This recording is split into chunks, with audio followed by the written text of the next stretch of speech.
Good evening. Thank you for joining me. I know that it's quite late. All depends on the time zone.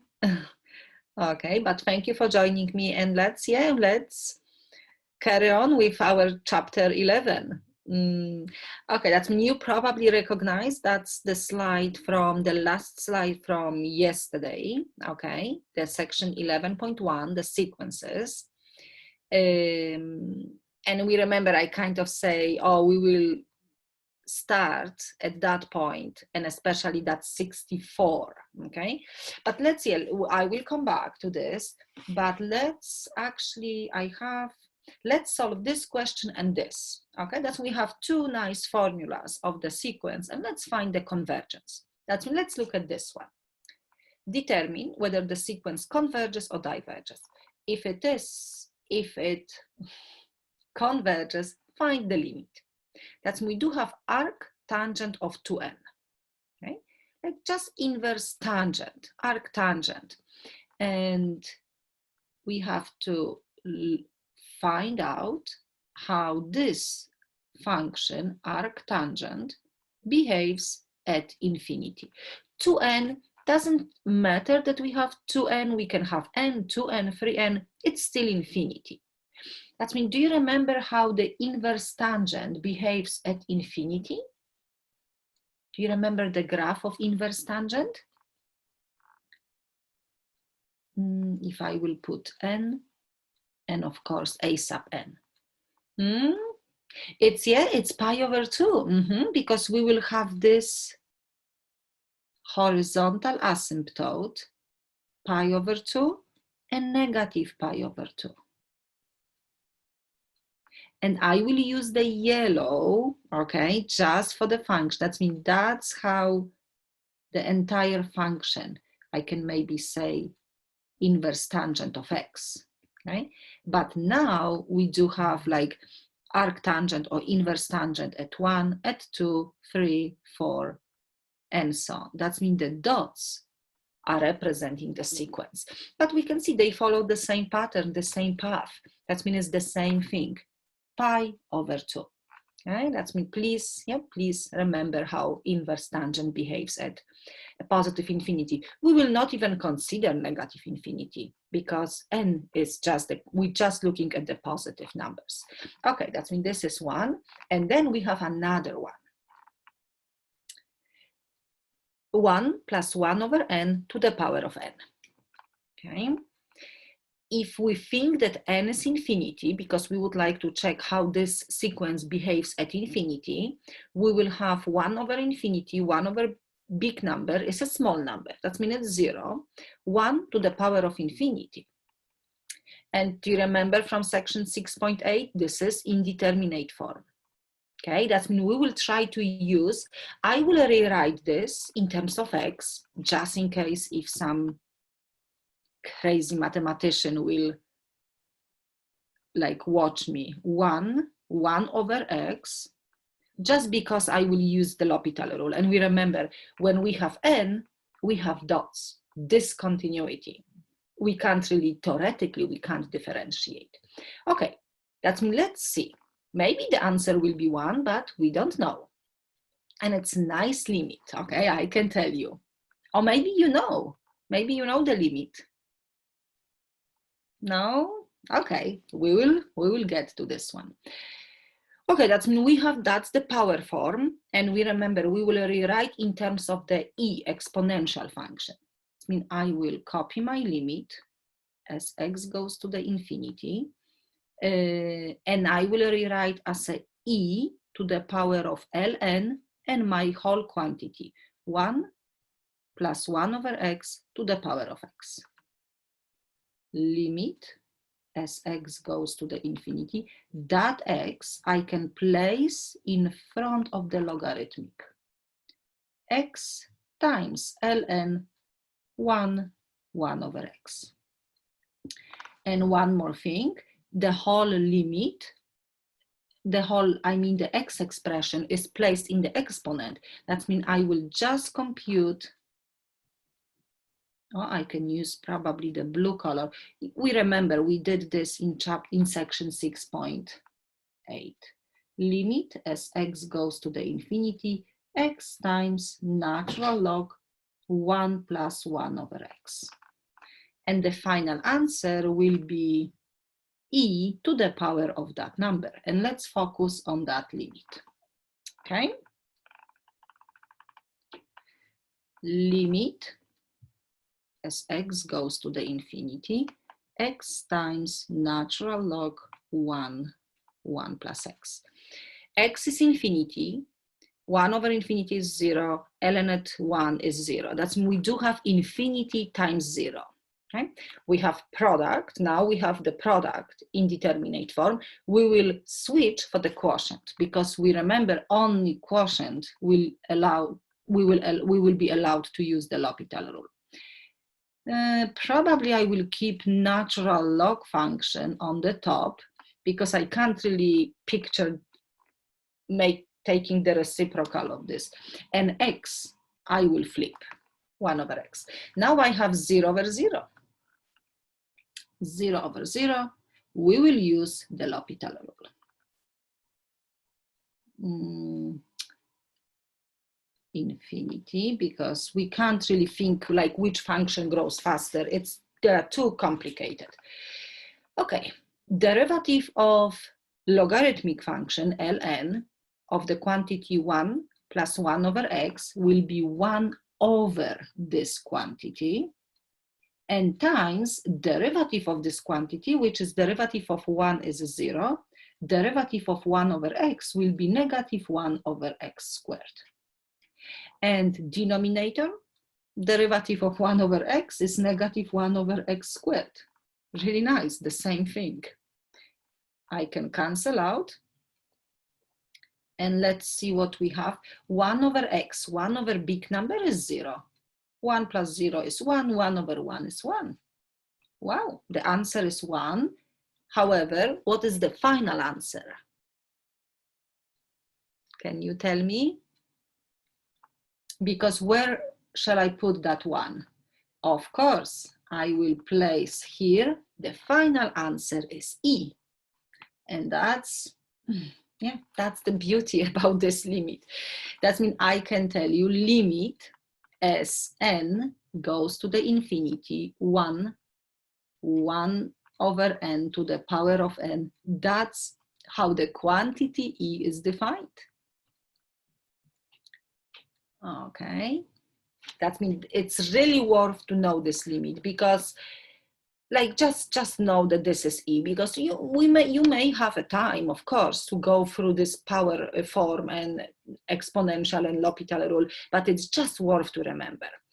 Also, I can tell you that if I will add extra coefficients, like instead of 1 over n, I will put like 2 over n or 3 over n, like some quantity, okay? Like let's say A, and you may probably put that A through my work, but I will not. And if I will also add a coefficient in front of n, let's say B, okay? That A, different number A and different number B, will affect the answer, that the final answer will be E to the power of A times B.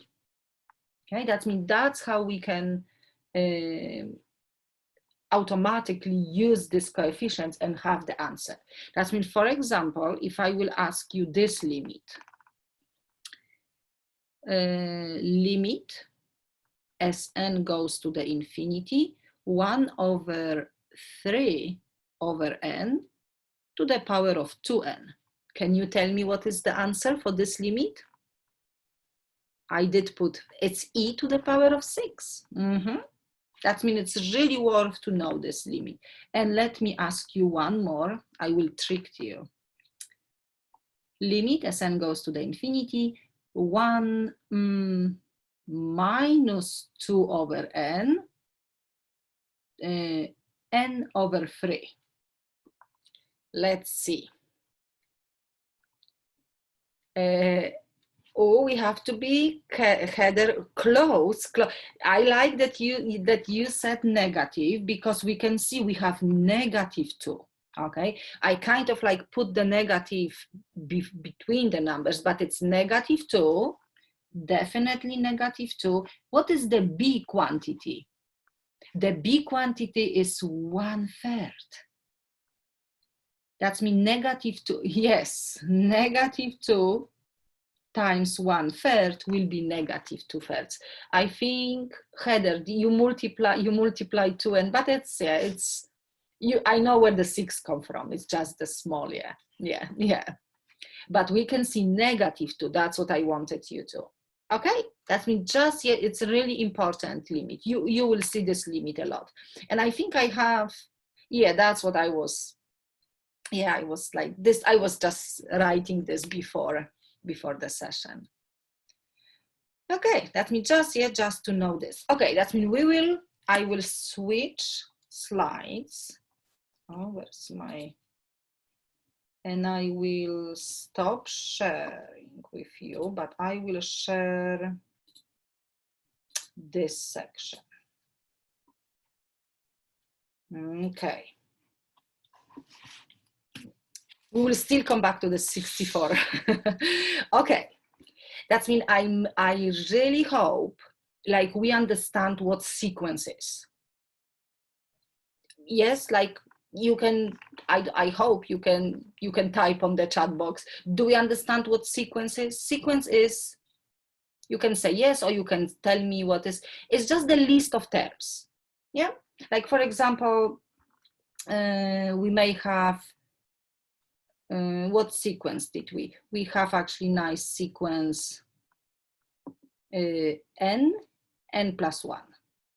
Yeah, we remember always denominator 1 more. That means 1/2, comma 2/3, comma 3/4, comma, and so on.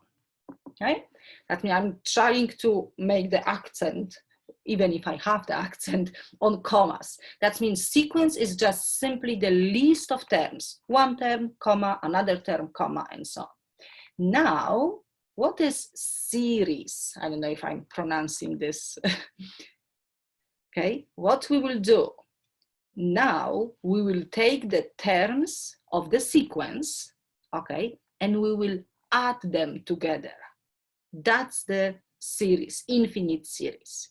That means instead of that commas, we will just put addition. Yeah? That means, and okay, we have some notation. That means I'm trying to squeeze the whole section on one slide. Okay, that means please remember, sequence is just the list of terms, but the series, infinite series, we can take the same terms, but we can add them together. That means we're actually adding infinitely many terms. Okay, and then, yes, the challenge begin. Okay, let's see. Yeah. If we try to add the terms of the infinite sequence, here we got the expression of the form like that. Okay, and we call infinite series. And since we adding similar terms, because they will be similar, we have a compact notation, like a short notation, a sigma notation. That we can see sigma is telling me that I'm adding the terms. And I'm adding terms a sub n, and always underneath sigma, we will have the initial point. That's, it's telling me that I have to start with n1, and then I will go by 1, of course, by positive integer up to infinity, which means I can actually write here sigma summation of a sub n starting with 1, ending with infinity. And we can see a sub 1, a sub 2, a sub 3, but sigma is telling me to add. Okay, yeah, that means that's the infinite series. And what we will do, we will actually do the same thing. We will try to find out how this sum is defined. Like, does this sum exist as a finite number? Which we will probably logically, you will say, we actually adding infinitely many terms. That means we always accumulating huge number. Okay, but of course, not always. Yeah? Sometimes the sum of infinitely many numbers, it will be actually a finite number. Okay, that means sometimes, of course, we will have lots of different conditions, lots of different rules, but not always the sum is like huge. Of course, when I will say, let's just say n. Yeah? What this, how I can expand this? This is just simply n. That means I will change n from 1, 2, 3, 4. That means n is 1 plus, because sigma is telling me to add 2 plus 3 plus 4 and so on. That means, what do you think? That sum exists as a finite number, or is just huge? Or is just infinity? 1 plus 2 plus 3 plus 4 plus 5 plus 6. Of course it's infinity. Okay, that means we will say this series is divergent. Okay, the sum doesn't exist as a finite number, of course, logically, or it's obvious. But as I said, we will have a certain condition that actually that loop, that sum exists. Okay, let's keep moving. Yeah, that's me, of course, like doesn't even make sense to talk about the sum of infinitely many terms, but yes, what we will do. Oh yeah, actually this is just the formula, but I can show you the entire slide. I don't know if we remember from algebra class, like the summation of the counting numbers, natural numbers, it could be defined like, yes, like this. If I will ask you to add, for example, 100 terms, yeah, you probably remember the story about the Gauss, the mathematician, like when he was a child, the teacher asked a class to add all of the numbers from 1 to 100. Yeah? And then she thought that they will be like calculating, but of course, one of the students, after a few seconds, he raised the hand and he said, the answer is, oh, I don't remember, 50,500, I think. Okay? But what he did, he figured out the formula right away. And what you have to do, you have to just take 100, 1 times 101, divide by 2. Yeah? Of course, I will skip the proof, okay? But that's the formula. That means when we would like to add, like, I don't know, 50 numbers, 500 numbers, we can just follow this. Like, let's say 50. 50 times 51, divide by 2. And we can probably even do without a calculator. Okay, but that's not really, that formula is not really the point. Yeah, it's just the additional thing. The point is to find the sum. And we can see, we just discussed this a few seconds ago, that when I will keep adding the terms, I will accumulate a huge sum, very large numbers, which means this is definitely, that we will call the same, we will use the same terminology, is divergent. But what we will do, one thing that is helpful, we will try to like accumulate the sum. That means, let's see what I did. 1, it's of course this term, yeah, because that's a sub 1. But I will call that this is S sub 1, which means the sum of only one term. Now, when I will take the sum of 2 terms, okay, 1 plus 2, it will be 3. That means S sub 2 is the partial sum of 2 terms. This is S sub 3, the partial sum of 3 terms, 4 terms, 5 terms, 6 terms, and so on.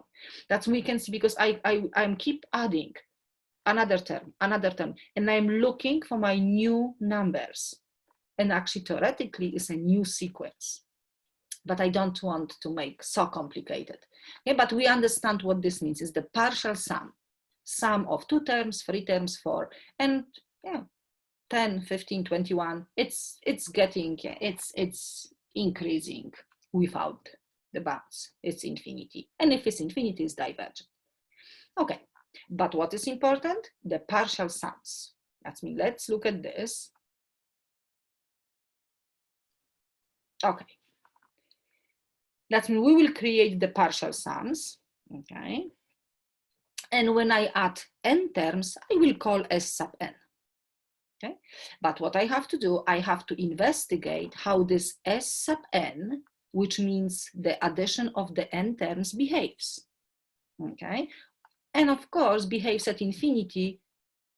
And this is our notation. I will compute the limit of S sub n. Okay? That means the S sub n creates a new sequence of the nth partial sum. And if this limit, if the behavior of this new sequence exists as a finite number, we will call that this is the sum of the series, and we will of course say it's convergent. The series is convergent to that number. Okay? But if this limit doesn't exist or is huge, of course it's divergent. Okay? But the partial sum is important. Okay.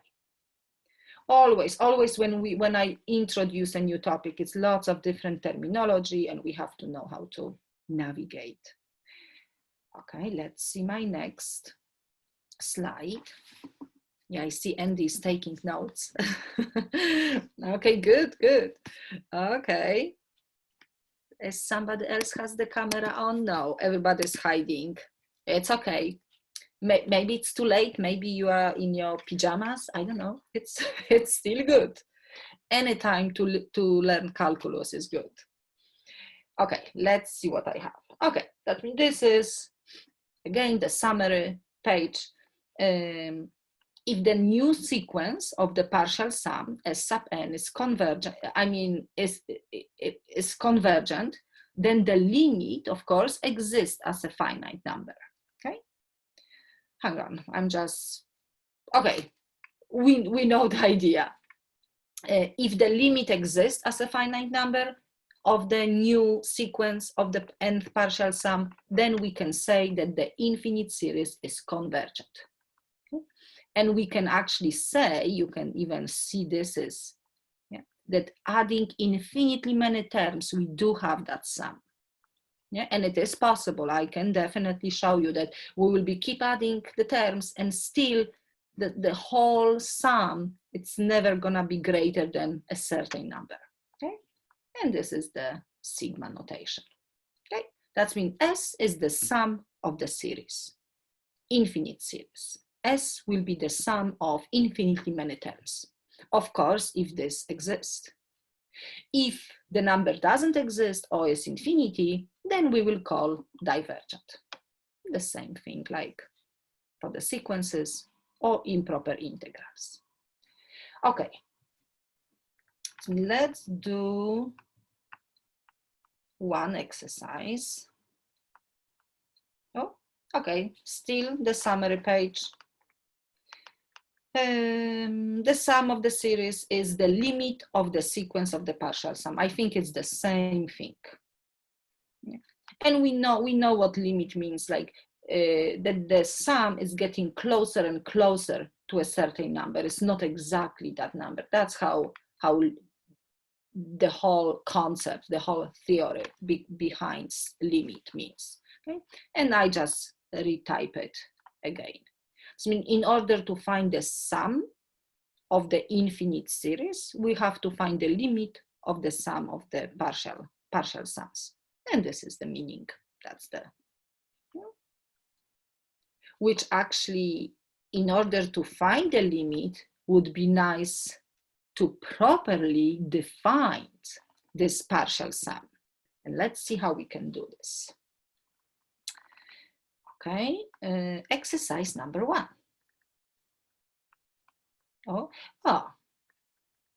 Okay, let's see. That means we do have a sequence. I mean, not the sequence, series, because it's addition. 1/2 plus 1/4 plus 1/8, 1/16, 1/32, and so on. That we can see the general formula. Okay, is just 1 over powers of 2 to the power of n, and we're starting with 1. because this was 1, 2, 3, 4, 5, and so on. 1 over 2 to the power of n. Okay, but how can I, like, do you think this sum exists as a finite number? Or will be huge? 1/2 plus 1/4 plus 1/8 plus 1/16. Yeah, it's not easy to like guess. Yeah, even the educated guess will be finite. Okay, I have some. Okay, it will be finite because first of all, maybe okay, I can. What is happening with all of the terms? I mean, just the terms of the sequence, like 1 over 2, 1 over 4, 1 over 8. They're getting smaller. They're getting smaller and smaller. That means probably, I'm guessing, I'm getting, since they're getting smaller and smaller, they will not accumulate huge number. Yeah, okay, good, yes, good eyes. But let's follow, okay, let's follow the mathematical rigor, and let's find the partial sums. That means S sub 1 means just the first term. S sub 2 means the addition of the two terms. Yeah? 1/2 plus 1/4. Let's see what we will get. 3 over 4? Yes. Nice, everything, yeah, we need the common denominator. Okay, S sub 3 will be 1/2, 1/4, 1/8. The common denominator is 8, and we will have 4, 3, and 1. Am I right? I think, yeah, I did this, yes, thank you. I'm just trying to, okay, I did this, yeah. Okay, that we can see we have 1/2, and then we have 3/4, that means it is bigger. And then we have 7 over 8. Let's see S sub 4. 1/2, 1/4, 1/8, 1/16. Common denominator is 16. When I work out my numerators, I will get 15 over 16. It's getting bigger.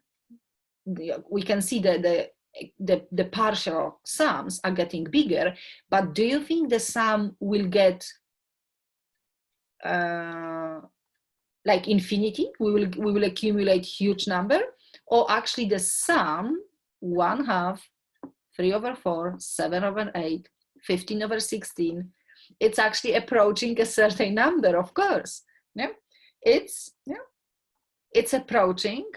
Yeah, nice, that we can see we do have, and these circles are then, that's the sequence. Yeah, we're not adding those. No, this is like a new sequence that we're looking. Yeah.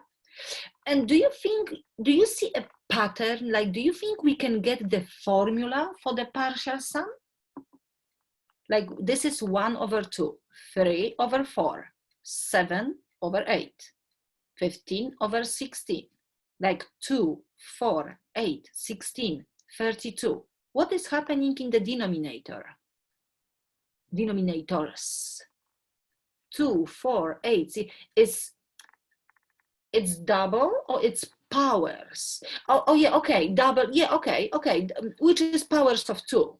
Yeah, but always double. Yeah, because times 2, 2 to the power of 3, 2 to the power of 4.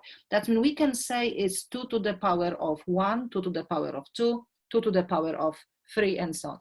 And now, with respect to the formula in the denominator, do you think you can give me the formula for the top, for the numerator? How the numbers on the top relates to the denominators? It's 1 less. It's always 1 less. Perfect. And I think, yes, I typed this formula. That means the only thing that we have to do now, we have to check how this formula behaves at infinity.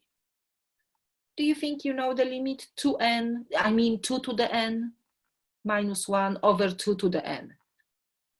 We have infinity over infinity, but of course it's the same type of function. This is 1. That means this, and you actually said even without the formula, you said that these numbers are approaching 1. Okay, that means this sum is 1. This infinite series converges to 1. Converges means like approaching.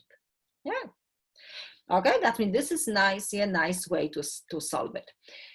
Okay, that's mean one thing, one message is we will not always be so lucky that to determine this formula. Not always like these partial sums will create a beautiful pattern. No, this was of course nice example, but not always. That's mean what we will do through the chapter 11, we will determine, we will develop lots of different tests, yeah? Just a test, like a tool. And most of the tests will only check if the infinite series is convergent or divergent. If it is convergent, we will be probably not able to find the sum, like convergent to what number. But the test will tell me if it's definitely convergent or definitely divergent, okay? But this is, of course, this is a beautiful example. And as I said, we will be not always be so lucky to find this partial sum. Okay, but we did it. The sum is 1. See, the series converges to 1. Let's keep increasing. And I have just the numerical values. Yeah? This n means how many terms I add. Yeah? And this is, of course, the calculator was used, and we will not do this. But you can definitely see, even if I will keep adding the terms, the sum will be not greater than 1. Yeah, it's actually funny. Yeah, we adding the terms, and we will never have huge number. Yeah, I think it's interesting. Magic. Okay. Okay, I think I typed too many things. That means this is the same thing. The sum is 1. Oh, the sum is 1. Okay. Now let's look at this. Oh, one of the type of the infinite series is called geometric. And it's, yeah, you probably know some geometric progression from pre-calculus, but let's see. That means when we adding terms of the sequence, and if they behave in a certain way, yeah, we will call that this infinite series has it's the geometric one, has this property. That means how can we recognize that the infinite series is the geometric one? Okay, we will have terms, okay, and we will have the first term, let's say A, and then in order to get the second, we will multiply by the number, which we will call R, and we will call common ratio. And now again, I will take the second term and again multiply by R to create the third one. And again, take the third one, multiply by R to get the fourth one, and so on. That means you can see A times R squared, A times R cubed, and so on. Even the first one, I can kind of say 0, but of course, we're not really saying this. That means the general formula will be A, the first term, and the common ratio taken to the power of, and we can see since the first term is defined for n1, the power is 1 less. That's the reason that we have n minus 1. Okay, just the formula. And this is, oh, that's the whole explanation. That means when you will see this, yeah, the first term and the common ratio. And now, because when we will have a list of terms, how can we recognize? That means the common ratio, that's the reason that we call a ratio. How can we compute? When we will take, let's say, the second term and divide by the first one, because when I take R divide by A, I will get R. It's a common ratio. Or I can take any other like pair. I can take the third one, divide by the previous one, the in front, before, I mean, yeah, A sub 3, A sub 2. I will also get a common ratio. Or I can say any, let's say 10 a sub 10, a sub 9. In general, I can take n plus 1, a over n. Okay? Or n minus 1. Okay, that means that's how we can compute common ratio. And if all of these ratio are the same, the ratio is common, and this is the geometric series. But now we will not prove it because I think the proof is a little bit crazy. But when we have this geometric series, the convergence depends on that common ratio. Okay, that means the common ratio if the common ratio, okay, is between -1 and 1. Okay, if the common ratio, let me just, I can show you. If the common ratio is just like a fraction, negative or positive, if the common ratio, the number r, is between -1 and 1, then the geometric series is always convergent. Series converges. Okay. But when we have the common ratio outside this interval, like greater than 1 or less than -1, we will always get divergence. Okay, it's just, and we do have a nice proof in our textbook, but I really want you just to remember this. And I think I type this, and I can tell you what is this. That means the geometric series is convergent if the common ratio, we can see absolute value, is less than 1. Of course, rewriting without the absolute value, because I didn't want to scare you with the absolute value. If it's between -1 and 1, then the sum is, the sum exists, the series is convergent.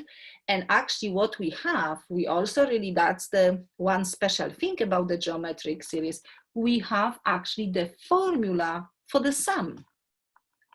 Okay, the geometric series will be, I can just copy this, will be equal to S, and S is defined, something is wrong, I think. It should be A. A as a first term, A over 1 minus the common ratio. Okay, it has to be A. Probably I type. Yes, that will be the formula for every single geometric series. But we have to be careful. We can only, because we can, this is like a normal formula. I can substitute everything instead of A and instead of R. But this only works if R is between -1 and 1. If the common ratio is like greater than 1, we will not use this formula. Okay, but yes, this is for every geometric series, and we will do an example. I even saw on the discussion board, I don't remember the name of the student, but somebody was asking for the geometric question. Somebody said, oh, I don't understand this question, but yeah, now we can solve similar. Okay, that means geometric series has this common ratio. One thing, okay, let's maybe do example, because I would like to show you a little bit of shortcut in finding the common ratio. But let's see. Actually, we can maybe look at this formula one more time, and then I can, that means A is of course A. Yeah? We will not always have this nice generic, like general formula, but we can see A is just A, that will be the first term, and the common ratio, R, is taken to the power of N, and it's also taken to the power of -1, but now it's just algebra. I'm just trying to, okay, just because when we multiply, then we divide. But what is my point? My point is, because how we can recognize that the geometric series, the infinite series is the geometric one. You will see the formula and the quantity n is placed in the exponent only. Okay, we will have some numbers, some a, the common ratio to the -1, which of course can easily blend with a, but this will be the indicator, okay, that we will have a number, and that number will be the common ratio taken to the power of n, okay? And overall, if you have the formula and n is placed in the exponent, this means that it's the geometric series. Okay? Because when we have n somewhere else, then it's different type. Then it's not the geometric, we have to look at different tools. Okay, that's quite like good signal for us. Okay, do I have an example? Oh, I have the proof. Don't worry, I will not torture you. No, don't worry. We have the conclusion. Okay, let me, for example, this one. Is the series convergent or divergent? Of course, the question is really, really limited. But looking at this formula, do you think you can tell me, okay, we will check. Do you think you can tell me that this is the geometric formula, looking at this? Yes, thank you, because you can see n is placed, of course, in different places, but it's placed in the exponent only. Okay, that's what we will do. We have two different ways. We can try to rewrite this nicely to match to the general formula, or we can skip that part. But what we have to do, we have to pull all of the numbers, we have to combine them together, and all of the numbers that are taken to the power of n. Any other like constant we have to like put on the side. Okay, that's because I have to really investigate my R, my common ratio. Did I type? Okay, I didn't. I type on the other side. That's what I see. I see 2 to the power of 2n, and this means that is 4 to the power of n. Yeah, makes sense? And then I have 3 to the power of 1, and I have 3 to the power of -n. Okay, let's keep rewriting because I would like to show you. That means I have 4 to the power of n, and I have 3 to the power of n, but since it was negative, I placed in the denominator, and this is 3. This is not my general form. That means I will not know I can, but now 4 over 3. That's what I was saying. Oh, blue, okay, I can have blue color. I managed to combine all of the numbers, the entire base taken to the power of n. And that number, because we can see 4 over 3 only is taken to the power of n. That means this will be my common ratio. Yeah, that's the easiest way. And actually 4 over 3, is this geometric series convergent or divergent? The common ratio is, of course, is divergent. It's greater than 1. The infinite series is, we don't have to do anything. Divergent. Okay. I can, of course, I will not do the calculation, but if you like, okay, you can find the second term, you can find the first term, and you can compute the ratio, and you will definitely get 4 over 3. But that's a little bit longer way. But what we will need, just in case, if this common ratio is less than 1, we will use our formula. And in the formula for the sum, we need the first term. Who can tell me what is the first term? Do you think you can tell me the first term? The first term is just this expression, the whole expression, whichever form you will use, and instead of n, you have to substitute 1. It is 4. Okay, let's check. I don't even, it will be 4. Let me actually write for everyone because I don't know if it will be 4 over 3 to the power of 1, which is, it is 4. Okay. What about the second term? Can you tell me the second term? It will be 2. Yeah, just to know how to, yes, it will be 16 and 9, 3. And 16 over 3 divided by 4, it is 4 over 3. Yeah? But we can see the blue, like, I mean, to combine all of the numbers taken to the power of n will give me the ratio right away. Okay, let's do another one. Oh, let's do this one because this one is nice exam type. We have one thing here that we have to really be careful. Determine whether this series is convergent or divergent. If it is convergent, find its sum. That means, first of all, do you think you will tell me that this is the geometric series? Let's look where n, yeah, when n is placed. And yes, it's geometric. The only thing that you should maybe question, okay, you should say, hang on, we do have addition. And the geometric series is not really including the addition. That means what this is? This is the addition, this is the summation of 2 geometric series. And if you will see this type of question on the test, you have to split. We will have -1 to the power of n plus 1 over denominator plus the same. Okay, that's mean now we have 2 geometric. Perfect, because the addition was kind of like, and it's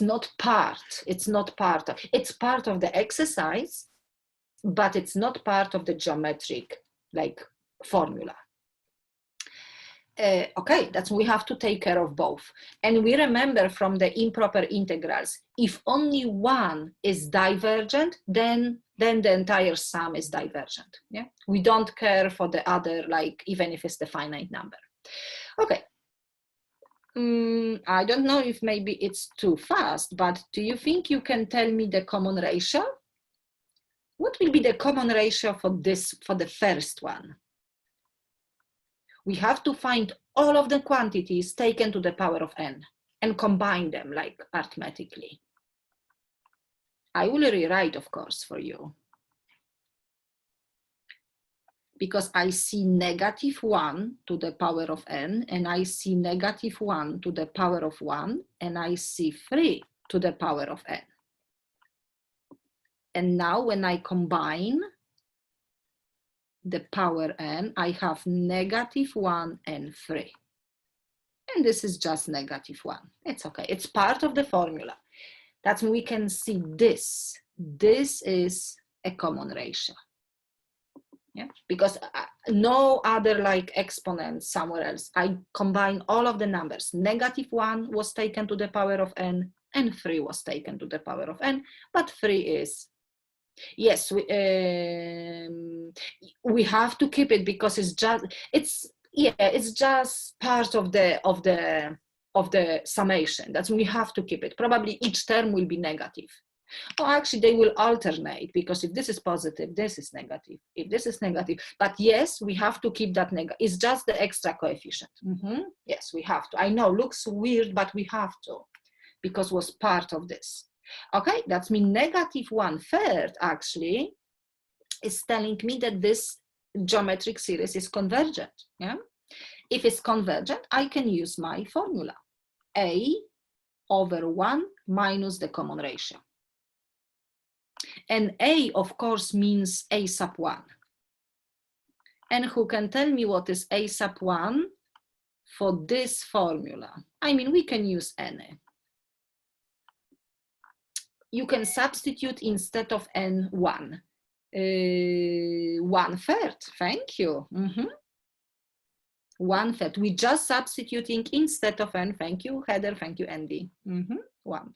Okay. Let's try, I don't have enough room. 1/3, 1 minus -1/3. Please remember about the negative, it's important. Who can do the math? If I multiply by 3, I will have 1. 3 plus 1, 4. I'm just trying to do in my head because this will be addition and this will be 4 over 3. And we can divide the 3's. 1/4. Yeah. Thank you. Thank you. You can, yeah, you can take maybe one extra step. I was trying to solve it. I will, of course, on the test, I will write down. But I have you to check my work. Okay.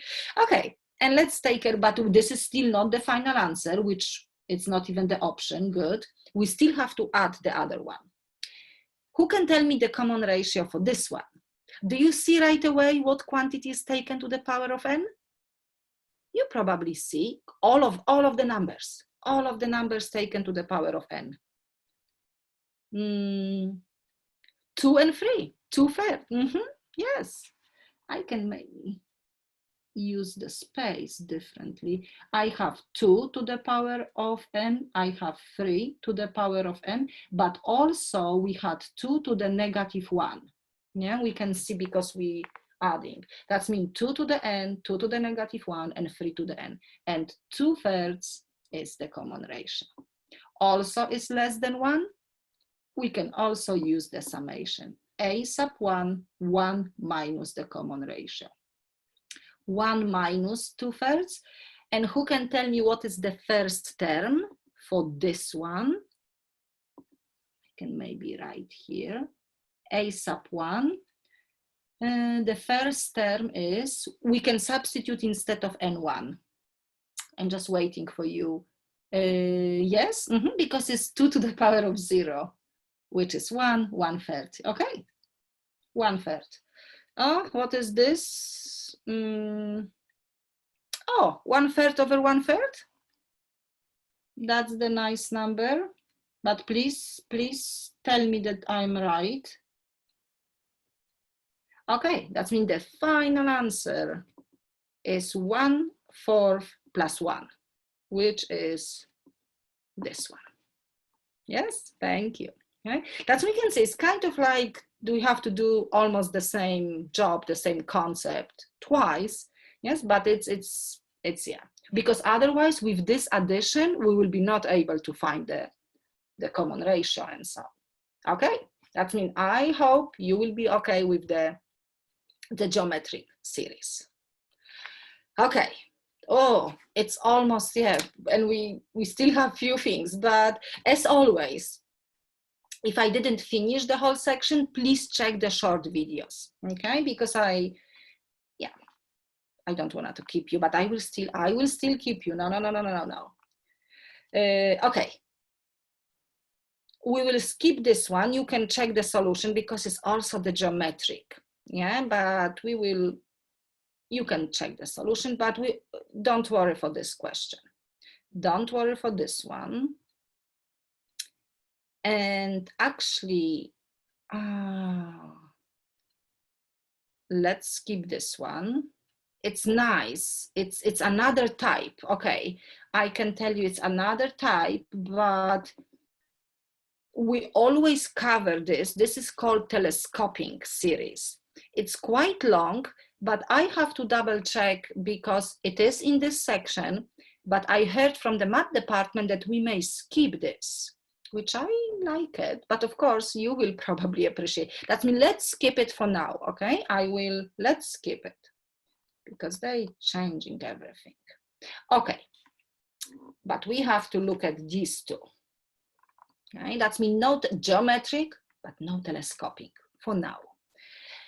Okay, now we have just the formula 1 over n, the infinite series 1 over n, which is 1 plus 1/2 plus 1/3, 1/4. And of course, I'm kind of telling you we have to actually prove that this sum is divergent. Okay, this infinite series is divergent. But my first question is, what about the terms, like 1/2, 1/3, 1/4, 1/5? Are they getting smaller, like in the previous problems? In the previous problem? Yeah, they're getting smaller, yes. But However, even if they're getting smaller, we will get a huge number. No, okay. I like this. Yes, it's the same idea. It's the same idea like for the improper integrals. You probably, they getting smaller, but they not getting smaller like fast enough.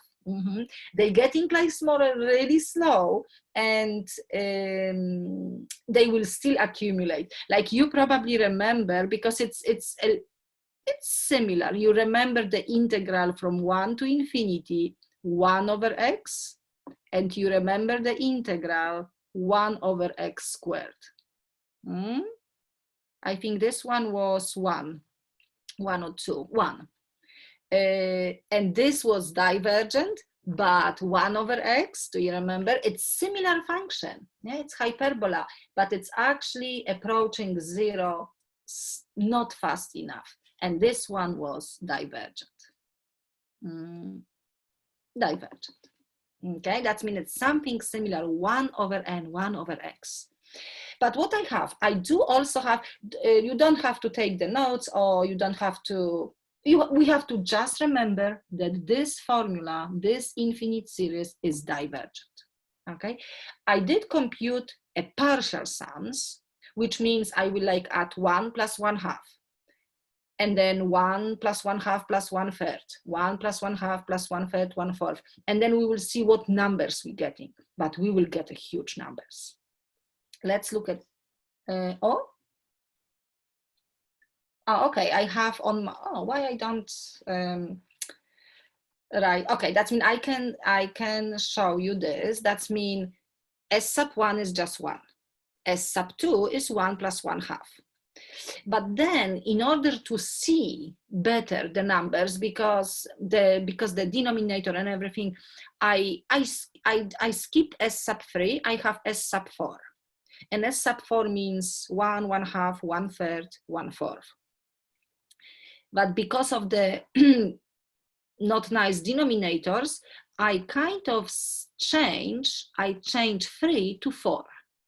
Okay, and making denominator bigger, the whole fraction is even smaller. That means even the new, this is just like to prove. Okay, that means even like my new sum is even smaller. But let's see what we will have. We will have 1 plus 1/2, 1/4, and 1/4 is also 1/2. Right, like a quarter and a quarter. That means we have 2 halves. It's a weird way to say, but this is just for the reason of proving. Now I will find S sub 8, the same idea. 1/2, 1/3, 1/4, 5, 6, 7, 8. But instead of 3, I will put 4. And instead of 5, 6, and 7, I will put 8 and 8. That means, again, I make the denominators bigger. The whole fraction is smaller. That means the number that I'm investigating is even smaller than the real sum. And let's see what we have. 1/2, 1/2, 1/2. We do have three of those. We did have 2 of halves, 3 of halves, and now you can probably imagine we will have 4 of halves, 5 of these halves, 6 of these halves. That means we definitely creating a huge number. Okay, it's just the proof, and I think I have S sub 16. Yeah, we have 1, 2, 3, 4 of that halves. And then, of course, I can create 32. S sub 32 will be 5 of those. 64 will be 6 of those. We definitely have, yeah, it's just different way to have the index, but definitely it's a huge number. That means this is really like, I really had to show you this. It's proving that even if the terms are getting smaller and smaller, it's still not a guarantee that the sum will exist. Okay, that means it's divergent, and actually you saw that name. This infinite series 1 over n we will call harmonic. And it's a little bit different because the geometric series, we can create thousands of formulas, but the harmonic series has only one unique formula. This is this one, 1 over n. We will call harmonic series, and it's definitely divergent. Okay, again, I'm really like not skipping any single line for this, because you will see how many times I will use this as a tool. Like I will say, oh, harmonic, divergent, oh, harmonic, 1/n, divergent. And one thing I have to add, that sequence, because this is sequence, yes, 1/n, 1, 1/2, comma, 1/3, comma, this sequence, how this sequence behaves at infinity, 1/n, what is 1/n at infinity, which means how the terms behaves, they getting smaller and smaller. Yes, thank you. It's 0. Okay, that means the limit of the sequence is 0, but we still have divergence. Okay, which I can say that the sequence, this sequence, converges. Yeah, converges to 0. Yeah, because the sequence, the terms of the sequence that we're adding, it's 0, but the infinite series is divergent. Okay, that's, we know geometric, we know harmonic. Let me, yes, please give me a few more minutes and I will let you go. Okay, that means this is the important theorem. Okay, if the infinite series A sub n is convergent, okay, now yeah, then the limit of the sequence, which means the behavior of the sequence, is 0. Okay, that's mean what this means. If we will have, I don't know, some tools to check, and we will determine that the infinite series is convergent, that means always the terms of the sequence that were used, that we're adding, the terms, they have to get smaller and smaller. The limit must be 0. If we don't have limit 0, then we have no chance for convergence. Yeah, of course, obvious. Like if the terms, but the other way, it's not true statement. If the limit is 0, it's not a guarantee for the convergence, because of course, what I will tell now, the harmonic, right? The limit is 0. I can even come back. Can you see? That's the reason that the limit is 0, but we still have divergence. The terms are approaching 0, but not fast enough. Yeah? Who said? Anthony said this. I really, yeah, it's a nice way to say, no, they're getting smaller and smaller, but not fast enough. Okay, that's what we can see. If the limit of the sequence is 0, it's not a guarantee. But if we determine, as I said, in some way that the summation exists, the infinite series is convergent, then the limit was definitely 0. It must be 0. If it's no 0, no chance for convergence. But if the limit is, if it is convergent, then the limit is always 0. No other option. Okay. Okay, do we understand this? Because I can show you nice multiple choice question. Okay, okay. Let's see. That means I have proof, don't worry. Yes, of course, I love numbers, proving stuff. Okay, but notes are important. That's probably what I just said. The converse of this theorem is not true in general, which means if the limit is 0, we cannot conclude the convergence. No. And of course, the harmonic is a good example, because the limit of the sequence 1/n is 0 at infinity, but we do have divergence. Okay. Okay. Let's see. I hope I have the question. Yes. Who can answer this question? I will not say anything. I can read the question for you, if you can still stand my accent at 10 p.m. If the series summation A sub n equals to 15, then find the limit. and limit at infinity a sub n plus 3 over 6. Okay, I am trying to catch you. What do you think? Who can tell me what is the answer? Is this question is just testing the theorem. Okay, I can even write the theorem for you.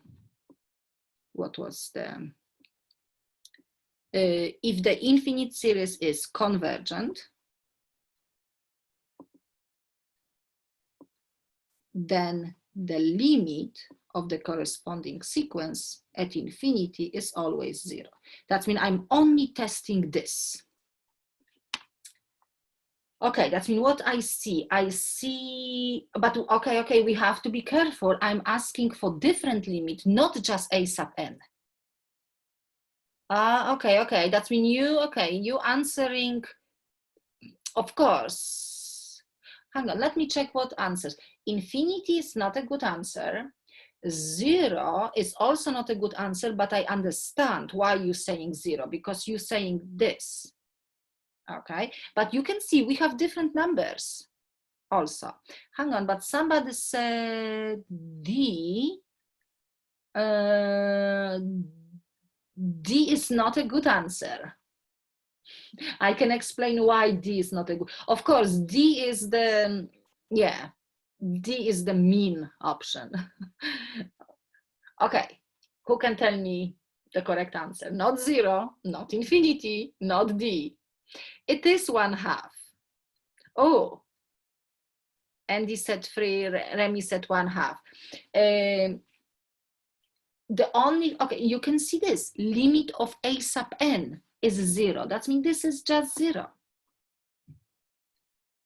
Okay, now that quantity 15, yes, and then we have just 3 over 6, the final answer is 1/2. Okay, this quantity 15, we're not using this number. The only message from that statement is that this infinite series is convergent. Convergent. I can put 15, I can put 150, I can put 1, I can put 5, doesn't matter. It's just telling me that the sum exists. That means this infinite series is convergent. If it is convergent, the limit of a sub n at infinity, it's 0. That means please remember, and then I can create different formulas, but instead of a sub n, you have to put 0. 0 plus 3 over 6. Okay, please remember this. Do I have one more? I have one more. Okay, you're not gonna make mistake for this one. It is a little bit tricky, but it's kind of like, yeah, testing. Because I have to find. Okay, okay, let me, because I'm like thinking about the theorem. If the infinite series is equal, a sub n is equal to pi, find the limit at infinity of cosine a sub n over a sub n plus 2. And everybody is telling me, okay, header 1/2, Anthony A.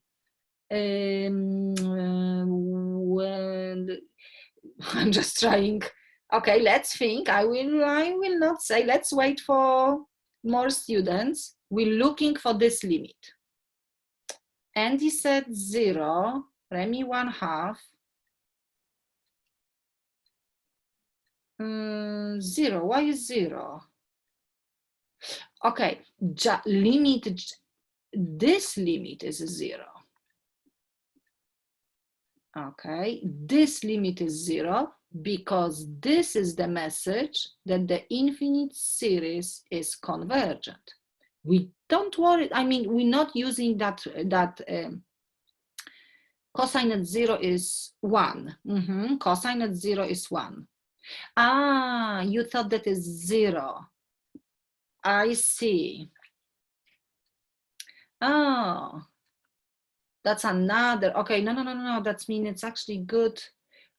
That means I should even remove that 0 because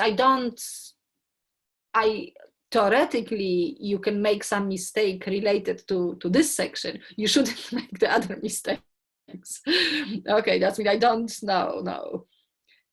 Of course, this is the mean option, right? Because that's what you will do, that you will use the pi. But of course, this is also wrong.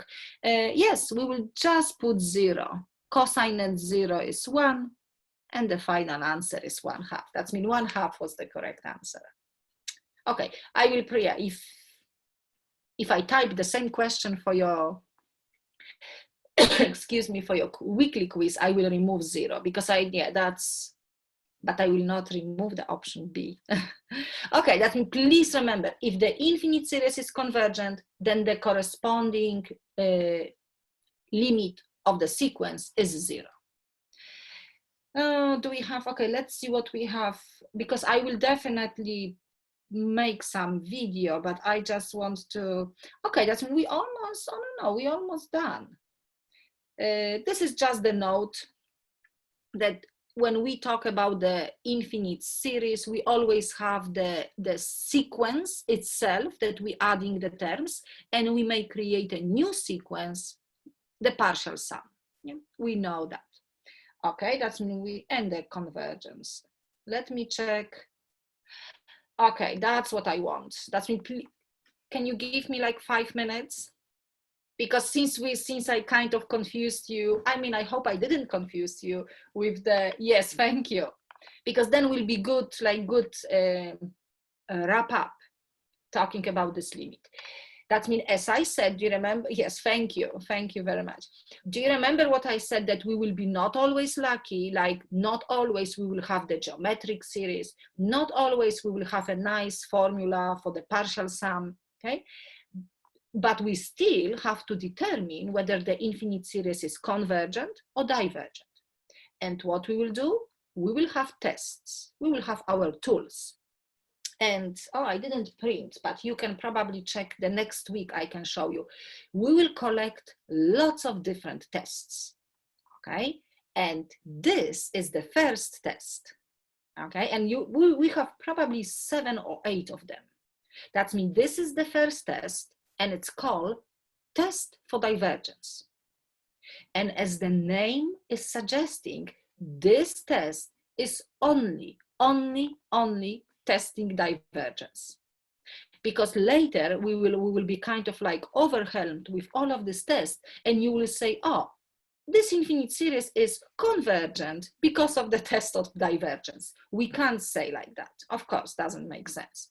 That means this test is only testing divergence. And you can read this and it makes sense. If the limit of the sequence a sub n at infinity does not exist, or if it's different than 0, then it's no chance for convergence. The series is always divergent. Yeah, that means it's really nice test. And even if I will introduce later the other tests, please remember, always use that as a first one, just in case. Because as soon as the limit of the sequence is not 0, then the corresponding series is divergent. Yeah? No chance. And now actually, I can write, we remember, that's what I said, that 64. What was the formula? I think was 1 plus 3n. Do you remember that? This is sequence. No sigma is a sequence. And computing a limit of this sequence at infinity. Do you remember the number? Do you remember what was, I think was done? I will put the 3 dots. Was 3 to 4, yes, 64. 4 to the power of 64, okay. And I was kind of trying to explain, I think was 256 was the first term. 1, 2, 3, 4, that's n. This is a sub n. and 64 is the limit. That means all of the terms, they're getting smaller and smaller, but they will be never smaller than 64, okay? That means I can say that my sequence is convergent to 64. Okay, but this is sequence 11.1.